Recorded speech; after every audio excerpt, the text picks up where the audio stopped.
Meron ako ditong Boxy Fit crop tee at meron akong 5 tracker jacket.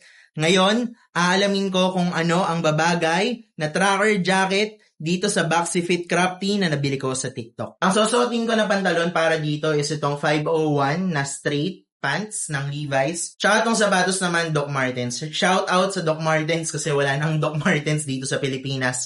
Buti nagkaroon ako ng kahit isang pares man lang. Ang brand nitong nabili kong Boxy Fit crop tee ay Specti MNL. For reference, 5'7 ako, 85 kilograms. And normally, size XL yung mga binibili ko na t-shirt. So, ito, size XL to. Yung fitting nito ay loose wide. Yung sleeves niya medyo mahaba ng konti. Tapos, yung pagka-crop niya, mababa lang ng konti sa waist. Crop pa din naman, mababa lang ng konti sa waist. Kung titingnan mo dito, meron siyang maliit na accent na etiquette ng Specti MNL. 200 GSM to, cotton poly blend. Mabilis din siyang matuyo compared sa mga 100% cotton kasi hindi naman to 100% cotton. Ngayon, alamin na natin kung ano yung babagay na tracker jacket dito sa Boxy Fit crop tee ng Specti MNL. Ito yung first tracker jacket natin. So, Levi's tracker jacket to na made and crafted. Size medium. So, nilagyan ko ng ano dito. Ano ba yung tawag dito? Comment nyo nga kung ano yung tawag dito. Ano to? Made and crafted na size medium na oversize na tracker jacket. Ang galing ng ginawa ko dito kasi etong collar, pinalagyan ko ng design. Problema kasi sa tracker jacket, kapag pinagpapawisan, of course, mabilis manilaw yung mga collar. Kaya nagpalagay ako ng design, so anytime pwede ko siya tastasin kapag medyo madilaw na. Dito, nagpalagay din ako ng maliit na accent. So, parang ewan ko, Japanese na geisha ata yung design nito. So, tingnan natin kung maganda tingnan. Maganda tingnan. Kung makikita mo, dito sa may, etong long sleeves niya, dito sa bandang dulo ng long sleeves, etong side lang yung pinalagyan ko ng design para at least medyo asymmetrical siya. Tapos, ito lang din yung may design. So, simple, pero maganda rin naman tingnan kahit papano. Siyempre, nag-complement yung sapatos ko tsaka itong black na t-shirt, kaya maganda rin naman siya tingnan. Okay din siya. Next na tracker jacket naman. Itong next na tracker jacket naman ay American Eagle na size large. Try natin yung suot. Lagi ko nang hindi na susuot Hindi na kasi uso mga tracker jacket ngayon Mapapansin mo dito sa likod, merong maliit na accent dyan, American Eagle. And then kung titingnan mong mabuti, meron siyang embroider na nakalagay, Scoby. Simple lang naman yung design nito. Size large. Tingnan natin kung magka-kasya. Uy, kasya pa. Although, size XL ako, kasya pa naman tong size large na American Eagle kahit papano. Hindi naman to oversize. And laki tingnan laki ko tingnan dito. Kasi masyadong maliit yung jacket. Pero okay din naman siya. And then syempre, kapag tinignan mo sa likod, makikita mo yung maliit na, nasa na yun? Kapag tinignan mo dito sa likod, syempre makikita mo yung maliit na accent dyan. Ayan, yan yung maliit na accent na merong pangalan ko. Alam ko, ito, itong nakalagay dito, reflective yan. So, kapag merong light na tumama, magre-reflect ng malakas. So, masakit din sa mata. Try naman natin yung next. Itong third na jacket naman ay Levi's din, made and crafted. Size medium. So, oversized din naman to. Kung makikita mo, pinalagyan ko rin dito sa collar ng design.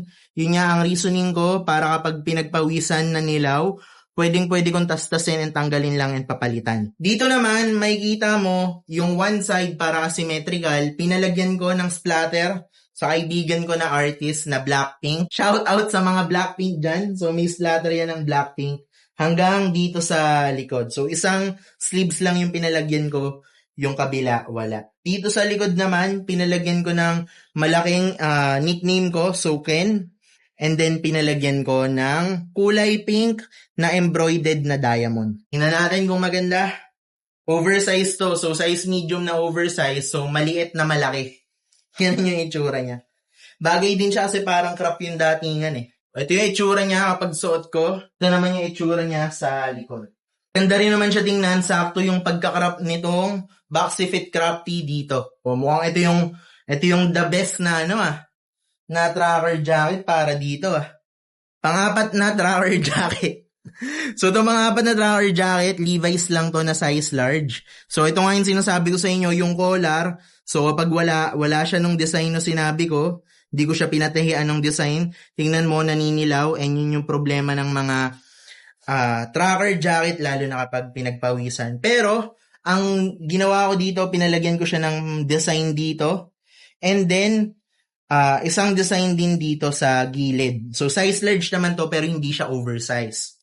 Kung mapapansin mo, since size large to and hindi siya oversize, mas mahaba siya ng konti compared dun sa 2 or 3 kong nauna na tracker jacket. Levi's logo nandito. And then ito naman yung itsura niya sa likod. Very simple lang. Ito lang yung nagpaganda nung design, yung parang bandana style na kulay puti. Last but not the least na tracker jacket. Last but not the least na tracker jacket ay Levi's din na size XL. So, ito talaga yung dapat na size na kinukuha ko, malaking size. And pinalagyan ko siya ng design dito. And pinalagyan ko rin siya ng design dito sa likod. So, same design. And then, pinalagyan ko rin siya ng sobrang daming patch. So, makikita mo dito, merong unicorn na patch. Meron din Levi's na patch dito. Meron din patch. And then, patch dito. Ito naman sa likod, meron din na embroider na surname ko naman, Escoba ang nakalagay. Kita mo, size XL, ito yung Boxy Fit Crop Tee, medyo crop, diba? Tapos yung haba nitong XL, gando talaga. Maganda siya tingnan, kaso mukhang medyo malaki kasi talaga yung tracker jacket. Ito naman yung itsura niya sa likod. Tingnan nga natin isa-isa kung ano yung itsura niya. Wala nang higit sa iyo, walang kaparesang pag-ibig mo, buti ay pinatagpo at nakulayan mo ang buhay ko. Sana wag ka nang mawala, sa tabi ay manatili ka, dahil sa'yo ay kontento at wala nang higit sa'yo. Iyong nandito ay pangangalagaan, walang makakatibag ng ating ugnayan. Ikaw ang Ano sa tingin nyo guys? Comment nyo nga dyan kung ano yung pinakabagay na tracker jacket dito sa Boxy Fit Crop Tee ng Spec TMNL.